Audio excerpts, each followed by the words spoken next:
The porcelain cup slipped from Lena's fingers, shattering against the hardwood floor in a spray of jagged shards and lukewarm coffee.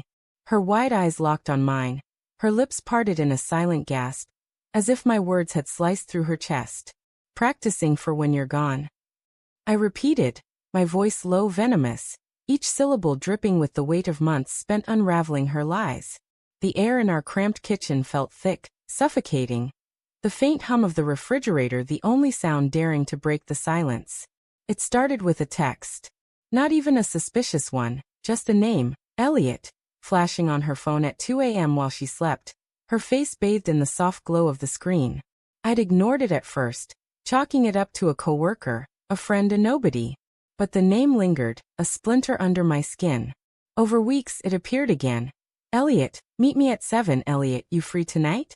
Each message was a pinprick, small enough to dismiss but sharp enough to fester. I didn't confront her. Not then. I told myself I was paranoid, that love didn't breed suspicion. But love, I learned, can blind you to the truth until it's screaming in your face. Lena's hands trembled as she knelt to gather the broken pieces of the cup, her breath hitching. James, what are you talking about? Her voice was soft, pleading, but there was a crack in it, a tremor that betrayed her. I leaned against the counter, arms crossed, my heart pounding like a war drum. The kitchen smelled of burnt toast and her lavender perfume. A scent that once comforted me, but now felt like a lie clinging to the air. Don't, I said, my tone flat, final. Don't play dumb. I saw the messages. I saw the pictures. Her head snapped up, her face paling as if I'd drained the blood from her body. The photos weren't explicit, not damning in a courtroom sense, but they were intimate. Her and Elliot at a dimly lit bar, her hand on his arm, her smile too warm, too unguarded.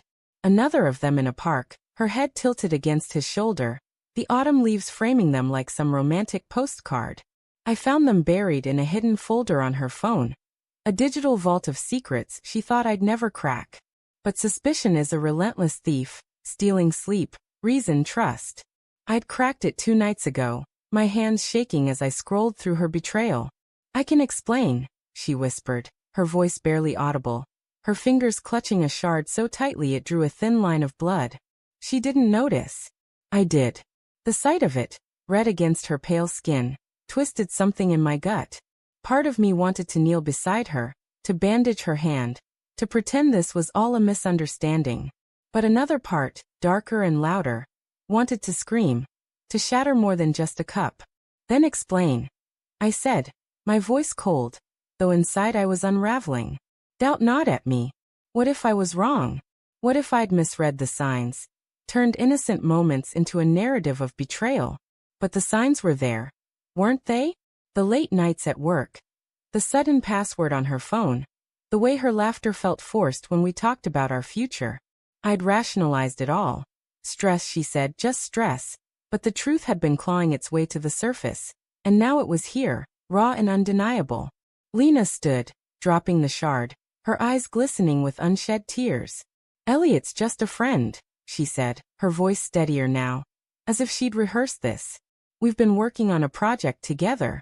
You know how demanding my job is. Her words were plausible, polished, but they felt like a script. I wanted to believe her. God, I wanted to. But the way her gaze darted to the side, the way her fingers twisted the hem of her sweater, told a different story. A friend. I laughed, a bitter, hollow sound that echoed off the tiled walls.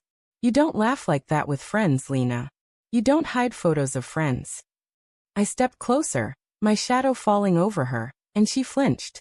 Not from fear of me, I realized, but from the truth I was dragging into the light. Tell me, I said, my voice breaking despite myself. When did it start? How long have you been lying? She shook her head, tears spilling now, streaking her cheeks. It's not what you think, she said, her voice cracking. I swear, James, it's not. But her words were flimsy, a house of cards collapsing under the weight of my stare. I wanted to grab her, shake her, demand the truth, but my hands stayed clenched at my sides, nails digging into my palms. The pain grounded me, kept me from falling apart. Then what is it? I asked, quieter now, almost pleading. Because I've spent months convincing myself I'm crazy, that you'd never do this. But I'm not crazy, am I? My voice rose, trembling with the rage and hurt I'd bottled up for too long. I trusted you. I built my whole world around you, and you. I stopped, choking on the words, my throat tight with the ache of betrayal. Lena sank into a chair, her hands covering her face, sobs shaking her shoulders. The kitchen felt smaller now, the walls closing in, the air heavy with the scent of coffee and regret. I didn't mean for it to happen, she whispered, her voice muffled. It was just, he was there when I felt alone. You were always working, always distant. I didn't know how to reach you. Her words hit like a punch, not because they were cruel but because they held a shard of truth. I had been distant, consumed by my job, by the pressure to provide for the life we'd planned. But that didn't justify this. It didn't erase the nights I'd lain awake, wondering why she felt so far away even when she was right beside me. So you turned to him? I asked, my voice raw. You let him in, let him take what was ours. It wasn't like that, she said, looking up, her eyes red, desperate. It was a mistake. A moment. I stopped it before it went too far. But her words were hollow, and we both knew it. A moment was too much.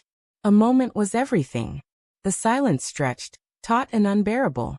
I wanted to forgive her, to rewind time, to unsee those photos, unfeel this pain. But trust, once broken, doesn't mend clean. I turned away, my gaze landing on the shattered cup, its pieces scattered like the fragments of our life together.